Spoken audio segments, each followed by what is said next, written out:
एक कॅमेरामन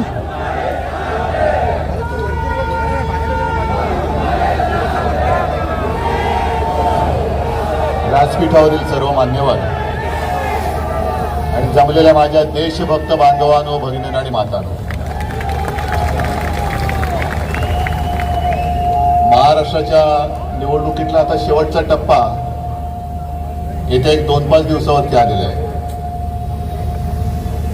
कधी नव्हे तेवढा महाराष्ट्र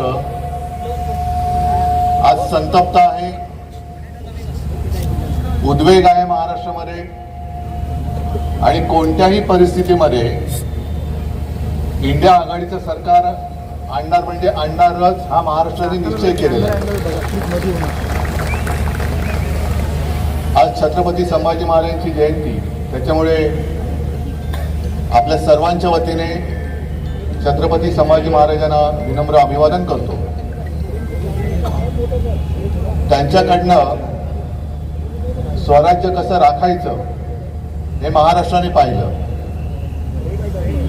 त्यांच्यावर दबाव आणला होता, दडपण आणलं होतं. म्हणजे जसं आता पक्षांतर करायला लावतायत, पक्षात ये नाही तर जेलमध्ये जा. त्यांच्यासमोर तर जीवन मरणाचा प्रश्न होता, पण तरी सुद्धा काय त्यांचं वर्णन करावं. तरी सुद्धा अत्याचाराला न घाबरता, न डगमगता, प्राण गेला तरी बेहत्तर, पण मी औरंगजेबासमोर झुकणार नाही. आणि त्यांनी तसं करून दाखवलं. हे आत्ताचे जे काही नेबळेट लोक फिरतायत, त्यांना छत्रपती शिवाजी महाराज, छत्रपती संभाजी महाराज यांचं नाव घेण्याचा अधिकारच नाहीये. गेले 10 वर्ष आपण पाहतोय, काही ठिकाणी प्रश्न विचारले जातात की तुम्हाला आत्ताच कसं कळलं. 10 वर्ष तुम्ही त्यांच्या बरोबर होतात, पण त्या 10 वर्षातले गेली 5 वर्ष आम्ही नव्हतो. 10 वर्षामध्ये कोणी कोणाच्या पाठीत वार केला हे तुम्ही सगळ्यांनी बघितलेले आहात. आणि आम्हाला तेव्हा एक अशी आशा होती, शिवसेनेला आशा होती की मोदी काहीतरी करून दाखवतील. आणि मग एक एक त्यांच्या, जसं आपले उपमुख्यमंत्री म्हणतायत, किती इंजिन लागतात त्यांची, डबल इंजिन, ट्रिपल इंजिन, नुसती इंजिना बघून इंजिन लागतायत, डबे जोडतायत, डबे कमी पडतायत, पण इंजिन पुढेच सरकत नाही. 10 वर्ष नुसतं थापा टाकते, थापांच्या.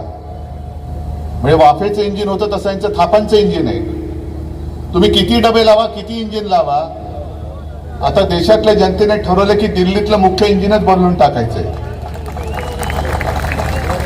आणि जी बुलेट ट्रेन तुम्ही आणताय त्याच्यापेक्षा शतपटीने जास्त वेगाने ते इंजिन पुन्हा गुजरातला पाठवून द्यायचंय. आता गो बॅक.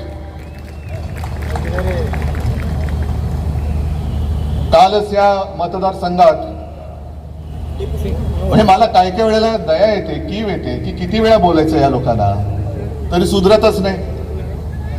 मागे सुद्धा पालघरमध्ये आलो होतो, कुठे आपली सभा होती, बोईसर. त्याच्या आदल्या दिवशी हेच काल आले होते ना भाकड जनता पक्षाचे नेते बेअकली, तेच परत आले होते. मी बेअकली एवढ्यासाठी म्हणालो कारण मी माझ्या सभेत बोललो होतो की यापुढे जो शिवसेनेला नकली म्हणेल तो बेअकली आहे. त्याच्यामुळे काल ते बोलले म्हणजे ते बेअकली आहेत. आणि ज्याला अक्कल असते त्याला एकदा सांगितलेलं कळतं, यांना कळतच नाही म्हणून हे बेअकली आहेत. मला काय काय प्रश्न विचारून गेले की उद्धव ठाकरे याच्यावरती बोलावं, उद्धव ठाकरेंनी त्याच्यावरती बोलावं.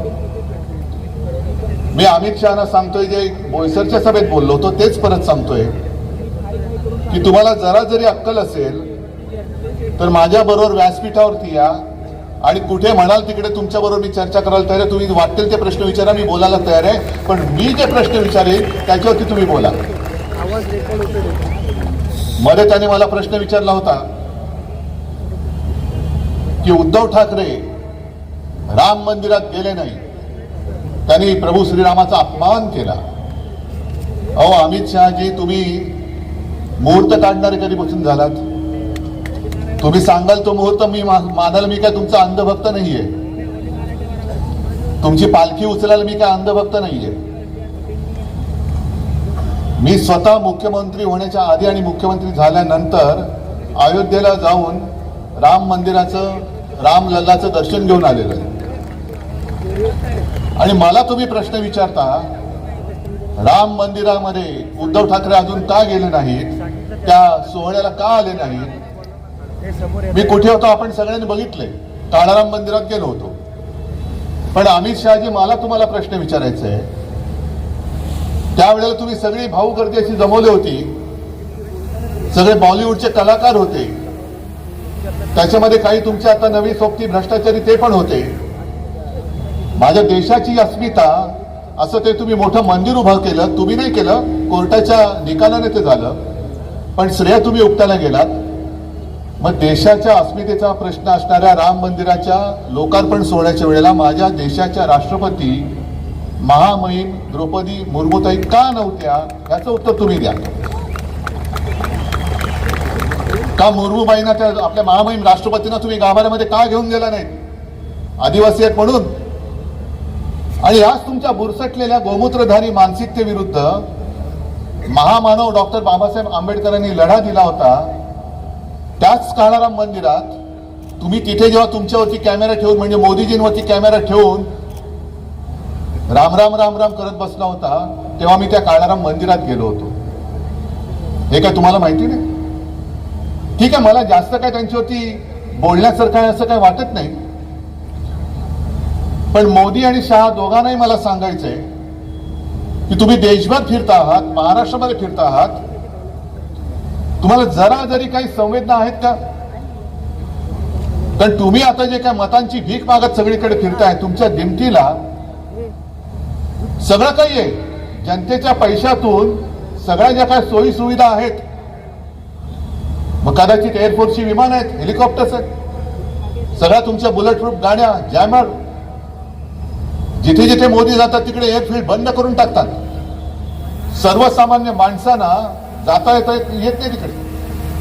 जिथे सभा असते तिथे पूर्ण, म्हणजे पुण्यात सभा झाली, जणू काही लष्कराची छावणी असावी अशा पद्धतीने बंदोबस्त लावला होता.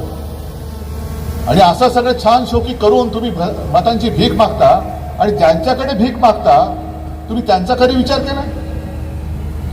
आता तुम्ही तुमचे जे काही जोडे झिजतच नाही म्हणा, पण जेव्हा माझा शिकलेला तरुण किंवा तरुणी रोजगारासाठी सगळीकडे दारोदारी फिरत असतो, कोण देत नाही त्याला, मग तुम्ही मत मागितल्यानंतर आम्ही तुम्हाला मत देतो. 2 कोटी रोजगार तुम्ही देशाला देणार होता, मग तीच माणसं तुमच्या त्या भूलथापांना भुलून त्यांनी तुम्हाला मतदान केलं होतं. आणि मग ते दारोदारी जेव्हा वणवण फिरतायत, त्यांची काय हालत होत असेल? त्यांच्या दिमतीला पोलीस, सैन्य, एअरफोर्सची विमानं नाहीयेत, गाड्या नाहीयेत. घरी गेल्यानंतर आई वडील विचारतात, काय रे नोकरी मिळाली का? नोकरी मिळत नाहीये. स्वतःचं घर कसं चालवायचं, वय निघून चाललंय. 10 वर्ष गेली तुमच्या नादी लागून. म्हणजे त्यावेळेला जे 25 वर्षाची मुलं होती ती आज 35 वर्षाची झाली, तरी त्यांना नोकरी नाहीये. आणि तुमची 1 टर्म झाली, दुसरी टर्म झाली, तिसरी टर्म झाली. किती वेळा तुम्हाला एक्सटेन्शन द्यायचं? एक तर तुम्ही कायमस्वरूपी रोजगार आणतच नाही आहात. कॉन्ट्रॅक्ट लेबर, सगळे कायदे त्याला काळे कायदे म्हणावे का लागतात, हा प्रश्न तुम्ही विचारा ना स्वतःला. म्हणजे सगळ्यांना बाकीच्यांसाठी कॉन्ट्रॅक्ट लेबर, अग्निवीर 4 वर्षासाठी,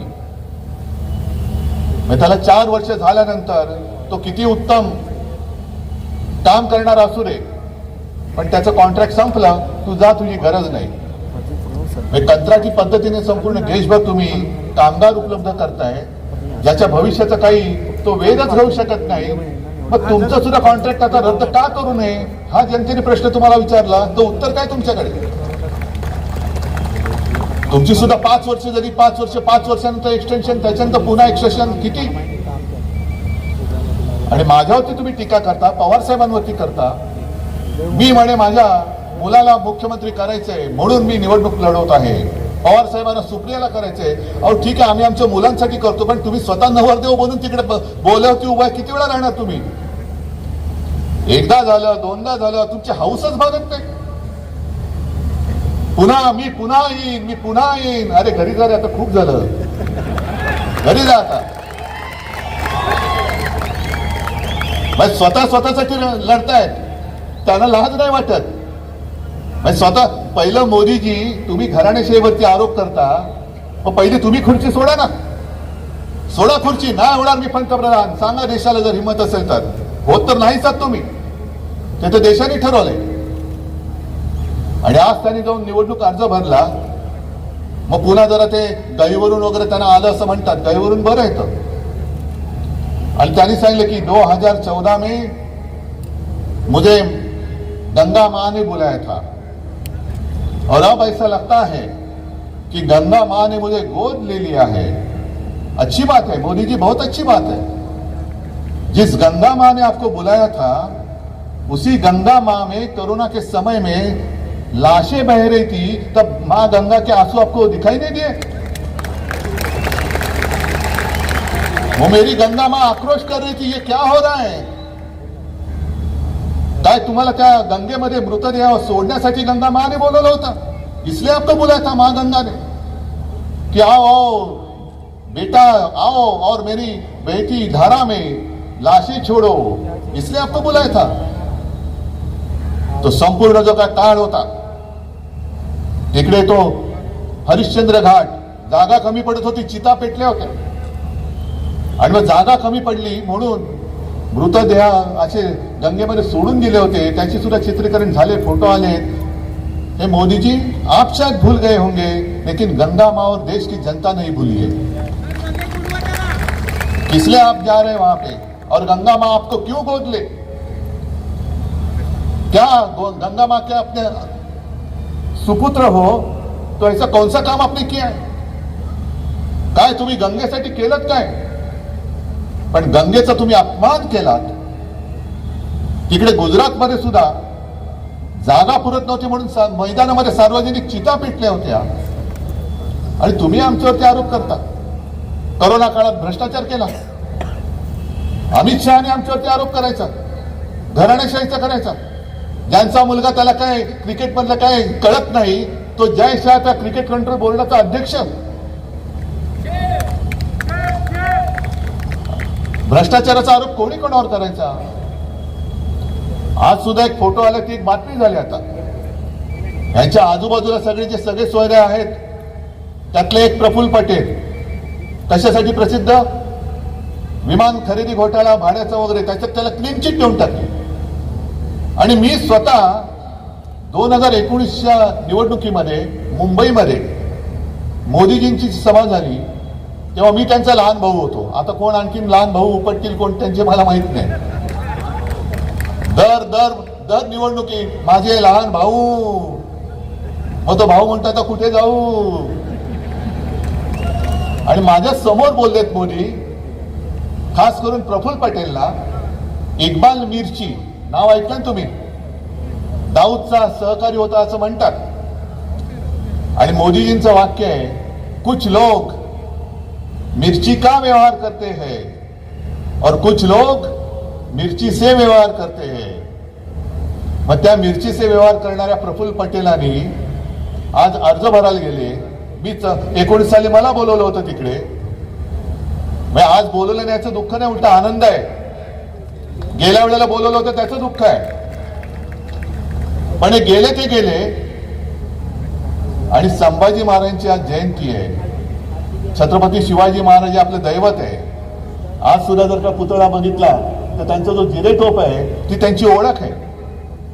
ती त्यांची ओळख आहे. जशी एकेकाची ओळख असते. पुणेरी पगडी, महात्मा ज्योतिबा फुलेंचं ते वेगळं एक मुंडाचं, बिरसा मुंडाचं एक वेगळंच, असं छत्रपती शिवाजी महाराजांचा जिरेटोप. अक्षरशः लाचारी किती करावी प्रफुल्ल भाई, तुम्ही त्याला टोप्या घाला, दुसऱ्या कोणत्याही टोप्या घाला, पण महाराजांचा जिरेटोप तुम्ही यांच्या डोक्यावरती ठेवता, ते डोकं कसं आहे ते पहिलं तपासा. तुम्ही या महाराजांचा अपमान करताय. तुम्ही लाचार झालात, वा तुमचा प्रश्न आहे तो. तुमची लाचारी तुमच्यापाशी, त्यांचं आमचं काही देणं घेणं नाहीये. पण कोणाचं कौतुक किती करायचं.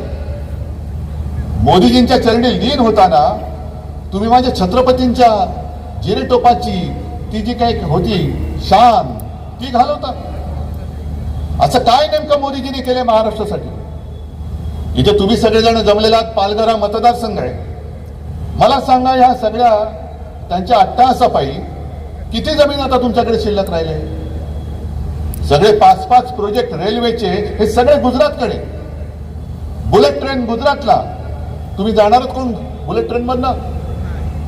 वसईला थांबणार आहे का बुलेट ट्रेन? मला माहिती नाही, पण गेल्या वेळेला मी आलो होतो तेव्हा मला रेल्वे प्रवासी संघटनेचे काही लोक भेटले आणि त्यांनी मला एक विनंती केली आणि मी त्यांना सांगतो ती मी पूर्ण करणार। त्यांनी मला विनंती केली की उद्धवजी, आम्ही या परिसरात सगळे राहणारे जे आहोत नोकरीसाठी मुंबईत जातो, अनेक जण आमचे महापालिकेमध्ये कर्मचारी आहेत, अनेक जण शासकीय सेवेत आहेत, म्हणजे महापालिका असेल सरकार असेल ही संपूर्ण जबाबदारी आम्ही सांभाळणारे लोक आहोत। पण जर तुम्ही बघाल तर आम्हाला मुंबईत येण्या जाण्यासाठी लोकलची जी काही फ्रिक्वेन्सी आहे ती किती आहे, किती वेळ थांबते आणि एवढं धावपळत आम्हाला जावं लागतं की जरा कुठे इकडे तिकडे झालं तर अपघात होण्याचा धोका असतो। मी त्यांना वचन देतोय की केंद्रात आपलं सरकार आल्यानंतर या तुमच्या ज्या काही अडचणी आहेत त्या सोडवण्याची जबाबदारी मी घेतो।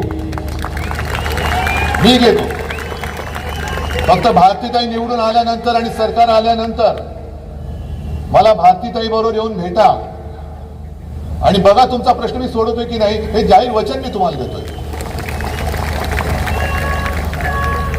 आता आपले विजयराव सांगत होते 29 गावाचा प्रश्न, काय अजून राहतो कसा तो प्रश्न? किती वेळा त्याला नुसतं तुम्ही डिवचून ठेवताय? 29 गावामध्ये गावकऱ्यांची जी इच्छा असेल त्या गावकऱ्यांच्या इच्छेप्रमाणे त्या प्रश्नाची सोडवणूक करून दाखवल्याशिवाय मी राहणार नाही, हे सुद्धा मी तुम्हाला वचन देतो। करा, तुम्ही विचार करा, 29 गावामधले लोक आले असतील, बनवा तुमचं टिपण बनवा आणि या माझ्याकडे। नुसते आपल्या काहीतरी सांगायचं, गेल्या वेळेला तुम्ही तुमचं काम केलं होतं आणि मी महाराष्ट्रामध्ये जिथे जिथे जातो तिकडे पहिला प्रथम हात जोडून माफी मागतो, कारण मीच ते पाप केलं होतं। मोदीजींना पंतप्रधान करण्यासाठी मतं मागितली होती तुमच्याकडे, मीच पाप केलं होतं। आता मला त्याची लाज वाटते। आणि तुम्ही विचार करा, मगाशी मी जे सांगत होतो की तुम्ही त्यावेळेला भाजपाबरोबर गळ्यात गळा घातला होता, बरोबर आहे, पण जो भाजपा अटलजी आणि अडवाणीजींच्या वेळेला होता तो भाजपा आता राहिलेला नाहीये, अजिबात राहिलेला नाहीये।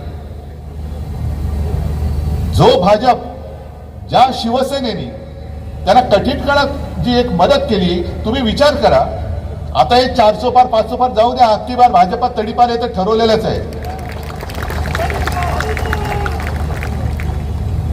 पण संपूर्ण देशात भारतीय जनता पक्षाचे 2 खासदार होते, फक्त 2, तुम्हाला कोणाला माहिती आहे, 2च खासदार होते। आणि तेव्हा जर का शिवसेनेने साथ दिली नसती तर मोदीजी तुम्हाला दिल्लीचं तख्त नसतं दिसलं।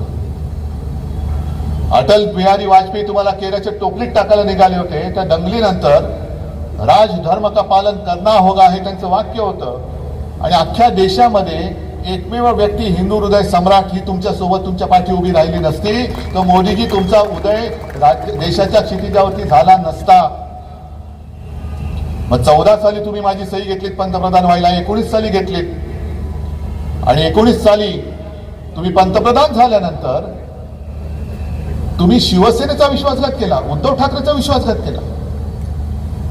बरं, घरी येऊन तुम्ही गेलात, ज्या शिवसेना प्रमुखांच्या पुत्राने तुमच्या पंतप्रधान पदाच्या पाठिंब्याच्या पत्रावरती सही केली, मला खरोखर मला लाज वाटते की एवढी माणसं निर्ढावलेली कशी असू शकतात की आज मला बालासाहेब की नकली संतान म्हणतात। नकली संतान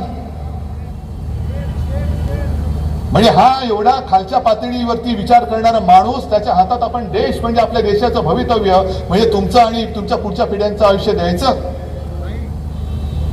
जो हिंदू हृदय सम्राटाच्या मुलाला नकली म्हणतो, उद्या तुम्हाला नकली बोलेल। एक तर यांचं मानसिक संतुलन नक्की बिघडलं असावं किंवा भारतीय जनता पक्षाने यांच्यावरती एवढा दबाव टाकला असेल कारण त्यांच्याकडे दुसरा चेहरा नाहीये. इंडिया आघाडीला जे विचारतात की तुमच्याकडे चेहरा कोण, आमच्याकडे आहे तो चेहरा, तुम्ही काळजी करू नका. पण प्रश्न भाजपाला पडलाय की हा चेहरा चालत नाही, मोदींचं नाणं चालत नाही, आता दुसरा आणायचा कुठून आयत्या वेळेला.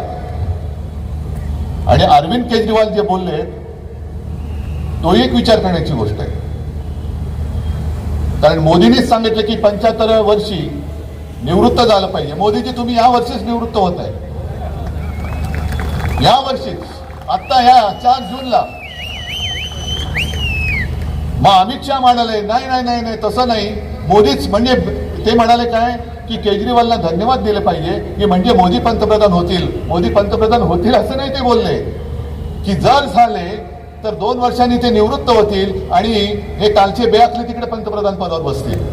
आणि म्हणून अमित शहा मेहनत करतात की काय, म्हणून अमित शहा मेहनत करतात. मग अमित शहा जे बोलले की 75 वय हे मोदींसाठी नाहीच आहे म्हणजे मोदी खोटं बोलतायत.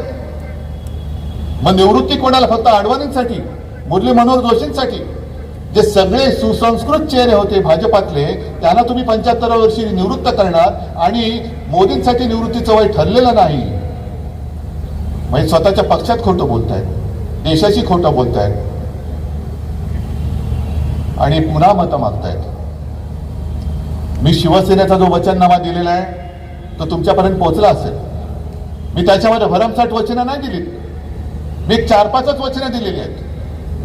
एक पहिलं वचन जे मी शपथ घेऊन तुम्हाला सांगतो की आपलं इंडिया आघाडीचं सरकार आल्यानंतर जे आपल्या महाराष्ट्राचं म्हणजे तुमचं हक्काचं, तुमची रोजीरोटी, जे वैभव मोदी आणि शहानी लुटून गुजरातला नेलंय ते मी पुन्हा महाराष्ट्रात आणून दाखवल्याशिवाय राहणार नाही. मग तो कोण आडवा येतो. आमचा गुजरात बद्दल हक्कच नाही, मी प्रत्येक सभेत सांगतोय. जे गुजरातच्या हक्काचं असेल ते जरूर आम्ही देऊ. आम्ही इंडिया आघाडीचं सरकार सुद्धा गुजरातला देऊ. पण गुजरातला देताना तुम्ही माझ्या महाराष्ट्राचा हक्काचा घास, तोंडातला घास काढून जर देणार असाल तर तुमच्या महायुतीचा मत मागणारा हात आम्ही आजच निवडणुकीत कापल्याशिवाय राहणार नाही. काय गुन्हा काय केलाय महाराष्ट्राने तुमचा. महाराष्ट्राने 2 वेळेला 40 पेक्षा जास्त खासदार मोदीजी तुम्हाला निवडून दिले. महाराष्ट्राने भरभरून आशीर्वाद तुम्हाला दिले आणि आशीर्वाद दिले त्याचा तुम्ही असं पान फेडता. म्हणजे जो तुम्हाला साथ देतो त्याचा तुम्ही घात करता आणि पुन्हा निर्लज्जपणाने हे मतं मागायला येतात. आता उद्या परवाकडे मुंबईमध्ये रोड शो करणार आहे. म्हणजे महाराष्ट्र आणि मोदीजी तुम्हाला आत्ताच रस्त्यावरती आणलेलं आहे, आत्ताच आणलेलं आहे रस्त्यावरती. 4 जूनला काय होईल बघा. मी काल परवाकडे तिकडे गोवंडीच्या भागात गेलो होतो, गच्च भरलेली वस्ती. आणि मी नुसतं एवढंच बोललो की प्रधानमंत्री जी आप इस रास्ते पे रोड शो करो. काय लोकांनी टाळ्या वाजवल्या. कारण त्याच्या पुढचं माझं वाक्य होतं की तुम्ही मन की बात जी करता ही जन की बात लोक राहतात कशी ती बघा. आता आपल्या फोनमध्ये सुद्धा युट्यूब चॅनल येतात, त्याच्यामध्ये अनेक पत्रकार वेगवेगळ्या बातम्या आपल्यापर्यंत पोहोचवत असतात. आणि एक त्यांची जी योजना आहे प्रधानमंत्री आवास योजना, त्या योजनेचं बिंब त्यांनी फोडलेलं आहे. ते जे सांगतात ना एवढ्या कोटी लोकांना आम्ही घरं दिली, ती घरं प्रत्यक्षात आहेत कशी ते एका पत्रकार महिलेने फार उत्तम दाखवलेलं आहे. मला वाटतं रवीश कुमारांच्या चॅनलवरती त्यांनी त्यांचा त्या महिला पत्रकाराचा व्हिडिओ टाकलेला आहे. बघा, जरूर बघा. म्हणजे घरं बांधलेत, कोणवाडे बांधलेले, बाहेरनं सगळं प्लास्टर वगैरे केले, आतमध्ये विटाच आहेत नुसत्या, खिडकीच नाहीये. अनेक घरामध्ये पाणी नाहीये, वीज नाहीये. मग त्या घरातली लोक कसं बसं तरी एक सोफा किंवा पलंग आडवं टाकून एक दाराची फट उघडी ठेवतात काहीतरी हवा येण्यासाठी. आणि बाहेर मात्र चकचकीत लिहिलेलं आहे प्रधानमंत्री आवास योजना. आत गेल्यानंतर कळतं काय आवास आहे. भकास सगळं, प्रधानमंत्री भकास योजना. अशीच एक महिला, तिचा पण वेध एका महिला पत्रकाराने घेतला. तिचा तर पेपरमध्ये फोटो छापून आला, लक्ष्मीबाई तिचं नाव असेल, आणि मोठा फोटो छापून आला जाहिरातीत की लक्ष्मीबाईला तिचं हक्काचं घर मिळालं आणि तिच्यासारख्या 25 लाख कुटुंबांना हक्काचं घर मिळालं. मग त्या महिलेने शोध घेतला, त्या लक्ष्मीबाईला गाठलं आणि मग त्या बाईच्या घरात जाऊन विचारलं की लक्ष्मीबाई जी ये आपका घर है? हाँ मेरा घर है. तो ये प्रधानमंत्री आवास योजना में मिला है? तो बोले नहीं, ये तो मेरा किराए का घर है, 500 रुपया किराया देना पड़ता है. तो फिर ये फोटो, ये पता नहीं कब लिया फोटो. मुझे आज किसी ने लोगों ने कहा कि आपकी फोटो आई है पेपर में, कब लिया फोटो पता नाही. हे कुठून तरी फोटो काढून चिकटून देतात आणि आपल्याला असं वाटतं की अरे साधी गरीब बाई ही कशाला खोटं बोले.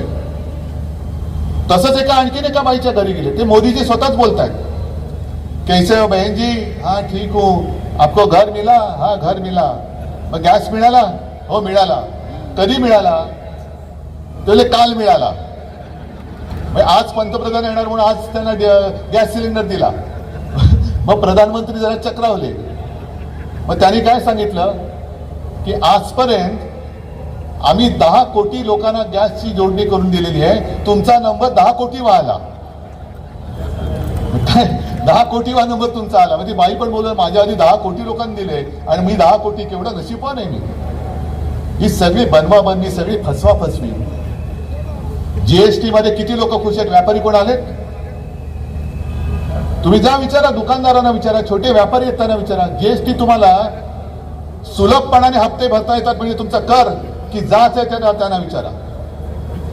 आणि मी त्यांना वचन देतोय, आपलं इंडिया आघाडीचं सरकार आल्यानंतर हा जो कर दहशतवाद आहे तो आम्ही संपवून दाखवल्याशिवाय तुम्हाला राहणार नाही. आम्ही संपवतो हा कर दहशतवाद. ही सगळी जी माणसं आहेत त्याला तुम्ही यांच्या आयुष्यातला आनंद हिरावून घेतलाय. जणू काही सगळे चोर आहेत. तुम्ही नोटबंदी केली होती आणि काय सांगितलं होतं की देशातला काळा पैसा आम्ही नष्ट करणार. आणि 4 दिवसापूर्वी सांगितलं, राहुलजींवरती त्याने आरोप केला. आश्चर्य म्हणजे अदानी अंबानीवरती त्याने आरोप केला. म्हणजे पुन्हा तेच, जे देतील साथ त्यांचा करीन मी घात. अदानी अंबानी से टेम्पो भर भर के कितना माल उठाया आपने बोलो. मोदी जी, नोटबंदी करून किती वर्ष झाली? तुम्ही 100 दिवस मागितले होते, त्या 100 दिवसाचे जवळपास 3000 दिवस झाले. मग नोटबंदी करूनही काळा पैसा टेम्पो भरभरून जात असेल तर तुमची नोटबंदी फसल्याचं ही तुम्ही कबुली नाही का दिली? हे तुमचं अपयश आहे. आणि त्या नोटबंदीमध्ये जे अनेक जण रांगेमध्ये मेले, ज्यांना त्रास झाला, त्याचं पाप कोणाकडे?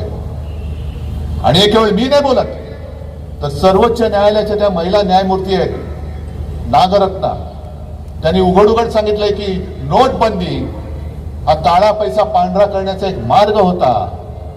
मग त्या न्यायमूर्तीबाई बोलल्यात, मोदीजी त्यांना उत्तर तुम्ही देताय? अमित शहाजी, मी नाही सांगत, त्या न्यायमूर्ती बोलतायत, द्या त्यांना उत्तर. तुम्ही आमचा घोटाळा काढताय ना, कोरोना काळातला. काय आम्ही घोटाळा केलाय? पण त्याच कोरोना काळामध्ये तुम्ही तो पीएम केअर फंड काढलात आणि लाखो कोटी रुपये जमवले. त्याचा हिशोब द्या पहिला. म्हणजे स्वतःच ठेवायचं झाकून आणि दुसरीकडे उगाच पाहायचं वाकून. काय अधिकार आहे तुम्हाला? एक तर तुम्ही गंगेमध्ये प्रेत सोडलीत, पीएम केअर फंडाच्या नावाने लाखो कोटी रुपये जमवलेत, त्याची चौकशी नाही करायची, तो चौकशीच्या कक्षेच्या बाहेर आहे. मग त्या पीएम केअर फंडाचा नेमका बाप कोण आहे? पीएमचा अर्थ काय? आणि प्रधानमंत्री त्याचे जर का अध्यक्ष किंवा त्यांच्या हातात तो नसेल तर 5 जून नंतर त्या फंडाचं होणार काय? तो कोणाच्या हातात जाणार? या सगळ्या थापा आपण नुसतं ऐकत ऐकत ऐकत ऐकत सहन करत चाललेलो आहोत. आणि आता तर कहर झाला. डॉक्टर बाबासाहेब आंबेडकरांनी लिहिलेलं संविधान ते बदलायला निघालेत. आणि हे माझ्या मनातलं स्वप्न नाहीये. भारतीय जनता पक्षाचेच माजी आमदार, माजी खासदार, काही आत्ताचे आमदार, काही माजी मंत्री, कर्नाटकातले ते हेगडे, राजस्थान मधले त्यांचे कोणतरी, ते बोलतायत आम्हाला संविधान बदलायचे म्हणून 400 पार पाहिजे. का बदलायचं संविधान? काय असं त्याच्यामध्ये काय चूक आहे? हा तुमच्या मनातला जो आकस आहे तो संविधानाबद्दल काय? कारण पुन्हा महाराष्ट्राबद्दलचा जो आकस, द्वेष, हाच त्याच्यामध्ये दिसतोय. डॉक्टर बाबासाहेब आंबेडकर महामानव हे आपल्या महाराष्ट्राचे सुपुत्र. एक साध्या दलित आणि गरीब कुटुंबात जन्मलेला माणूस, आणि असं मी ऐकलंय, असं वाचलंय की ते जेव्हा परदेशात जाऊन शिकून आले परत, तेव्हा कोल्हापूरच्या शाहू महाराजांनी त्यांचं स्वागत केलं, मोठी मिरवणूक काढली आणि तिकडे जे सगळे दलित बांधव होते त्यांना सांगितलं की आजचा हा तुमचा नेता उद्या देशाचा नेता झाल्याशिवाय राहणार नाही. हे छत्रपती शाहू महाराज बोलले होते. एवढा त्याला दिलदारी लागते, एक मनाचं मोठेपण लागतं की दुसऱ्याचं मोठेपण मान्य करणं, एवढी दिलदारी लागते. पण हे बुरसटलेले गोमूत्रधारी जे मी बोलतोय ते एवढ्यासाठी बोलतोय की ही मानसिकता आहे, ही व्यक्ती नाही, ही मानसिकता आहे. आणि ह्या बुरसटलेल्या गोमूत्रधाऱ्यांनीच आपल्या संत तुकारामांच्या गाथा या बुडवल्या होत्या. आणि तीच बुरसटलेली गोमूत्रधारी मानसिकता एका दलित कुटुंबात जन्मलेल्या महामानव डॉक्टर बाबासाहेब आंबेडकरांनी लिहिलेलं संविधान हे आता बुडवायला निघालेलं आहे. आणि बघत बसायचं, आदिवासींचे काय हक्क राहतील, दलितांचे काय हक्क राहतील. बरं, आजपर्यंत तुम्ही जी काय कामं केली 10 वर्षाची आणि पुढे काय करणार आहात? रोज पेपरमध्ये मी बघतोय, मला कळतच नाही ही जाहिरात 2024 की 2014ची. आम्ही रोजगार देणार, आम्ही गॅस कनेक्शन देणार, आम्ही घरं देणार. 10 वर्ष तेच बघतोय, देणार कधी? 14 साली सांगितलं की 22 पर्यंत, 22 साली म्हणतात 24 मध्ये सांगतात 2047. तोपर्यंत कोण 2047 साल बघणार आहे कोण? तोपर्यंत आम्ही तुम्हाला परत मतं टाकत बसायची. आमची घराणेशाही तुम्ही म्हणता, माझ्या मुलासाठी म्हणून मी लढतोय. अरे माझ्या मुलाला मुख्यमंत्री करायचे की नाही माझ्या राज्यातली जनता ठरवेल. मोदींच्या आशीर्वादाची, शहांच्या आशीर्वादाची गरज नाहीये मला.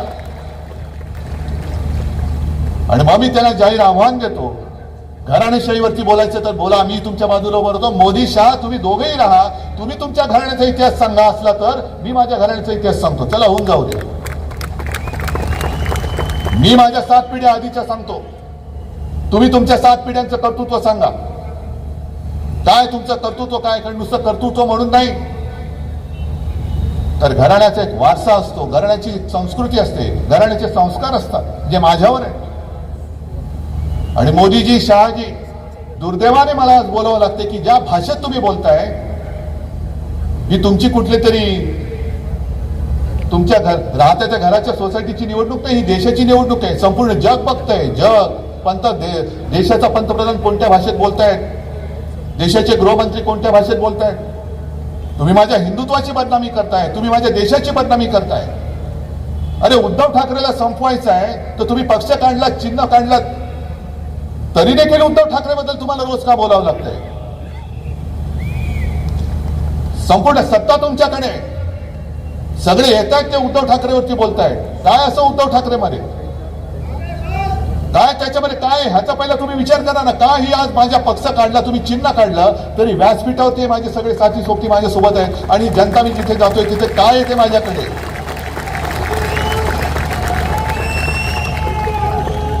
आणि तुमच्याकडे सगळं काही आहे, पंतप्रधान पद, गृहमंत्री पद, सगळा लवाजमा आहे. अरे साधं आम्ही जायचं म्हटलं तर आमच्या एस्कॉर्टच्या गाडीवरचे दिवे काढले, तुम्ही काढा ना. त्या दिव्यामुळे आमचा प्रकाश नाहीये. तुम्हाला सत्तेचा दिवा, कारण तुमचा प्रकाश नाहीये म्हणून तुमच्या गाडीवरती दिवा लागतो. प्रधानमंत्र्यांच्या ताफ्यामधल्या दिवे का नाही काढत? प्रधानमंत्र्यांचे विमान इकडनं तिकडनं जाताना आता उद्या येणार आहेत का परवा येणार आहेत? बघा मुंबईचा एअरपोर्ट बंद करतात की नाही. ही सगळी मस्ती तुम्ही करताय. प्रधान सेवक जर असाल तर ट्रेनने फिरा ना. सोयी सगळ्या प्रधानमंत्र्याच्या आणि ढोंग गाण्याचं सेवकाचं.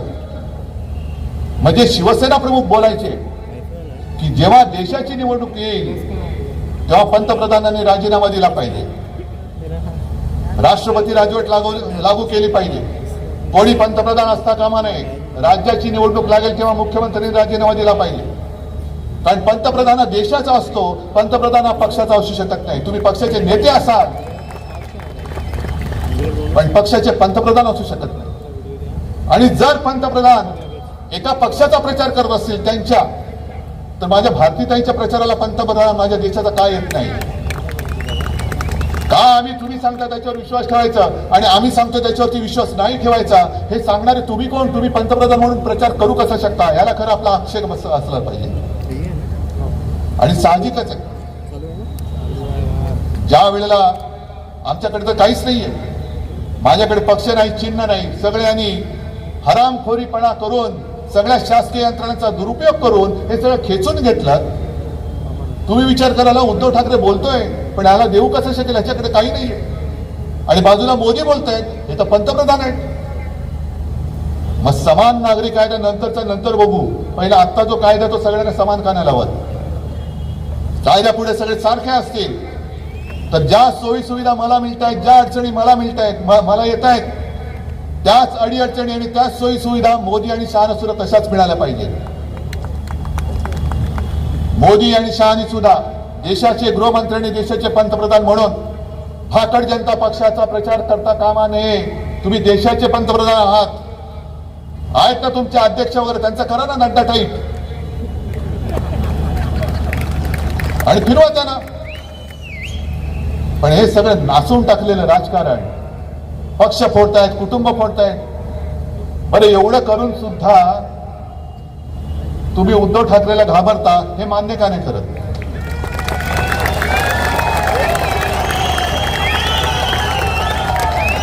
एक दाढीवाला घेतला,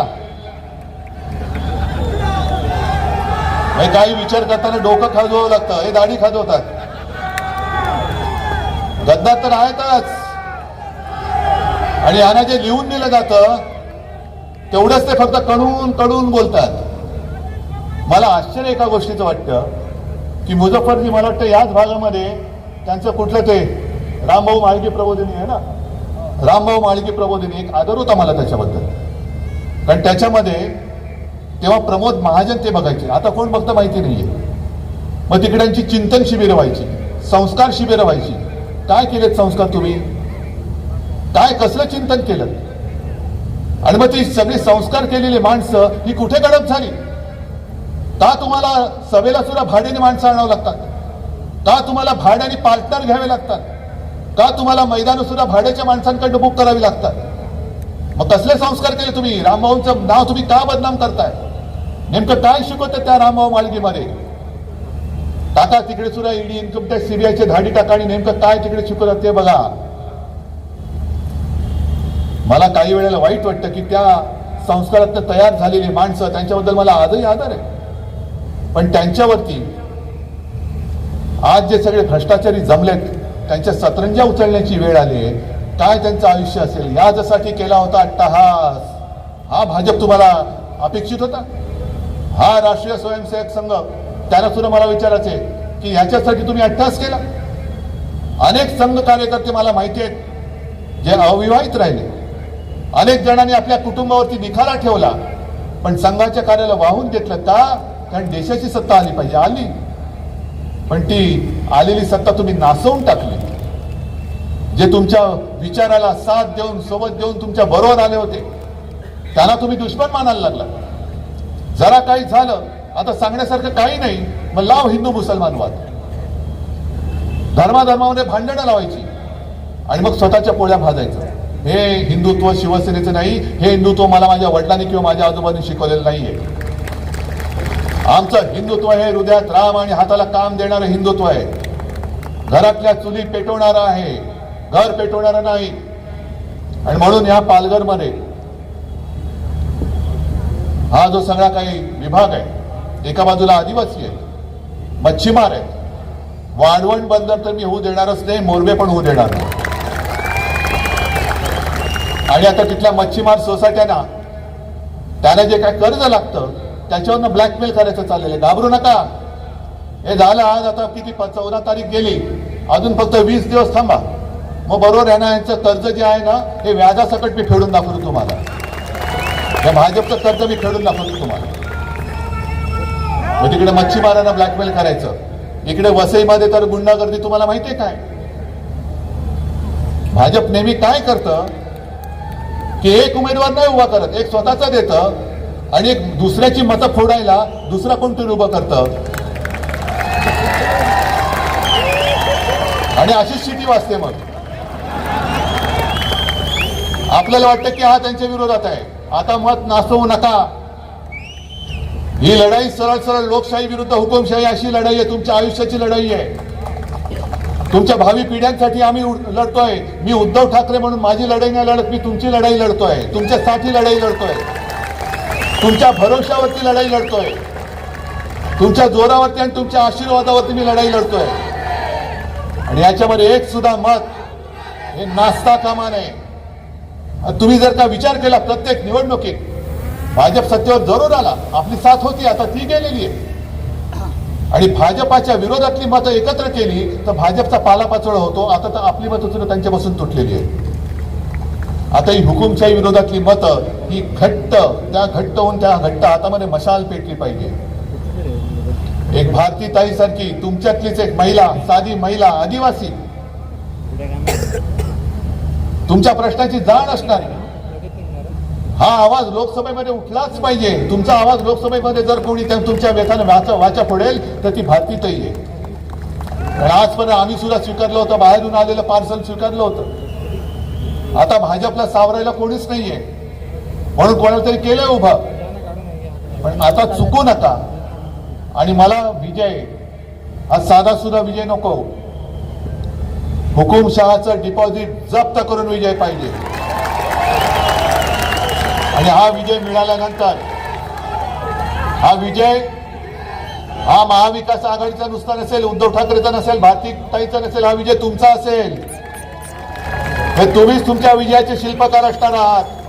आणि मला खात्री आहे की एकदा तुम्ही ठरवलं तर त्यांच्याकडे किती यंत्रणा असू दे, तुम्ही फक्त एका बोटाने हुकुमशाहीचा पराभव करू शकता.